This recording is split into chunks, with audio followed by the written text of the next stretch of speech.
You know, in any industry, there's always a maximum level or a highest form that one can achieve. Whether it's shoes or snowmobiles, there's always one that stands out at the top of its heap. And from the top of its perches, the XRS has a long ways to look down at the competition. From front to back, this sled is superior. Its tunnel is braced for strength, as is its slide rails. Its A-arms are chromoly so you can slam it harder. The brakes run cooler, the shocks are more adjustable. Simply put, this sled is the sled. Now, the road the XRS took to get where it is today had its fair share of potholes. The original XRS in the original Rev chassis wasn't exactly what we'd asked for and did miss the mark. Now, it took a lot of honesty on Skidoo's part to get us where we are today and to fix those original problems. In the beginning, the XRS was simply too much of everything. Its target is the rider who simply must have exactly what wins on the snowcross track nationwide, but this rider has bigger expectations. If you're one of these people, it's time to take a look inside of yourself and be real honest. Do you want a sled that rides like a full mod snowcrosser? Do you ride like that? And if not, why do you want a sled that's that stiff? The answer to these questions is obvious. No trail rider wants a sled stiff enough to land 100-foot doubles, but we want to think we could do it if we needed to. So the answer is obvious. Build it. Build it exactly the same as the Racer, but make it more livable for the average guy. And in 2010, the Skidoo XRS is just right. It's spec'd with the highest end shock package ever offered to a consumer. But each of its fully adjustable piggyback KYB Pro 40 shocks is valved, so you can bump them up if you do want to jump your house, or spin them back down soft if you just want to ride trails like a normal human being. And at full soft, we feel there is almost no compromise in terms of a plush ride versus a standard X-Package sled. Now, of course, if you are one of those riders who does go big, the XRS is built to handle it.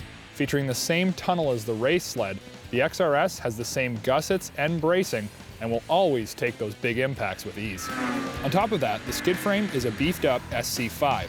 The rails have huge doublers installed, and there's a fourth idler wheel installed on the rear axle. Now, you have to take the heritage of this snowmobile into account. The Skidoo XP is the lightest and strongest chassis that BRP has ever produced for a snowmobile. When you put all of this together, you get the most advanced and extreme snowmobile you could ever dream of. This sled was designed to race, but it was bred to carve trails like nothing else. The Rev XP chassis handles scary flat and is the most precise snowmobile we've ever ridden when the going gets twisty. The inside ski only lifts on the sharpest of apexes, and because the ergonomics allow such easy rider transitioning from side to side, keeping the front end down and pointed where you want to go is never an issue. Under the hood of our XRS is the now legendary 600 E-TEC mill, and if I hadn't have already ridden the 800 E-TEC, I'd be telling you that this is my favorite motor. But even in the wake of its bigger brother, the 800 E-TEC, the 600 needs no excuses. Its linear power delivery could almost be described as electric, and its sizable low-end grunt gives big displacement sensations from an engine that can get 25 miles per gallon. Top end is not an issue either. There are few, if any, 600 class sleds that can keep up with this one. At the end of the day, we only have one small complaint with our XRS. While we realize that this sled is meant to be the hardest of hardcore and that rideability and trail compliance are acceptable, when even the most extreme of our riders take this sled out, they feel that the suspension is still just too stiff when it's set at the softest settings. While the suspension is almost the same on all other Rev XPs, the XRS just can't be set soft enough to ride as incredible as they do.